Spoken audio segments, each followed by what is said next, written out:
বিয়ের পরের দিন তো ছিল কাল রাত্রি। তো তুহিনকে আমি দেখতে পাইনি, মানে তুহিনের মুখ তো দেখা বারণ ছিল। তো তুহিনের সাথে সেরকম কথা হয়নি, তবে তুহিনের বন্ধুরা সবাই বাড়ির নিচে বাজি ফাটাচ্ছিল, তো সেটাই একটু বারান্দা দিয়ে দেখছিলাম। তারপর নেক্সট ডে সকালে আমাকে সাজাতে এসেছিল। হালকাই একটু সেজেছিলাম, অনেকটাই বেলা হয়ে গিয়েছিল কারণ ভাত কাপড় হবে। আবার ভাত কাপড় কমপ্লিট হওয়ার পর রিসেপশনের জন্য মেকআপ করতে একবারে আমাদের যে ব্যাংকোয়েট ছিল সেখানে পৌঁছে যেতে হবে। তো তাড়াতাড়ি ভাত কাপড়টা সারা হয়ে গিয়েছিল। দেন আমি চলে গিয়েছিলাম আভনিতে, যেখানে আমাদের রিসেপশন হয়েছিল। তো রিসেপশনের পরে আমি আর তুহিন একটু গল্প করছিলাম।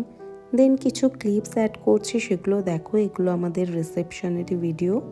আর খাবার দাবার, লোকজন, এসবের ভিডিও আমি আর করতে পারিনি, কারণ একের পর এক আত্মীয় স্বজনরা আসছিল, তারা গিফট দিচ্ছিল। তো আমার পক্ষে মানে ফোনে ভিডিও করা পসিবল ছিল না।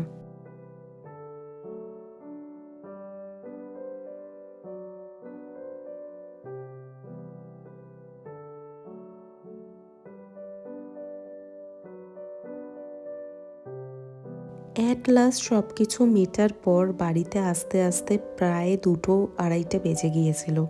দেন এসে দেখলাম ঘরটাকে খুব সুন্দরভাবে সাজানো হয়েছে ফুল দিয়ে।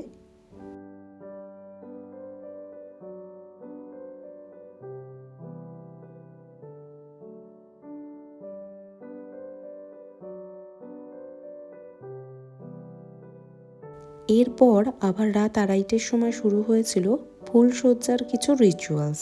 সেগুলো কমপ্লিট করতে করতে আরও 15-20 মিনিট লেগেছিল। দেন বিশাল টায়ার্ড ছিলাম। এইভাবেই কমপ্লিট হলো আমাদের বিবাহ অভিযান। 3-4টে দিন দুজনেরই বিশাল ধকল গেছিল। যাই হোক, বিয়ে একটা খুব পবিত্র বন্ধন, সেটায় যেন দুজনে অটুট থাকি। ঈশ্বরের কাছে একটাই প্রার্থনা, সবাই ভালো থাকুক, সুস্থ থাকুক। আর আমার এই বিয়ের গল্পর মিনি ব্লগগুলো দেখে তোমার কেমন লাগলো কমেন্টে জানাতে ভুলো না।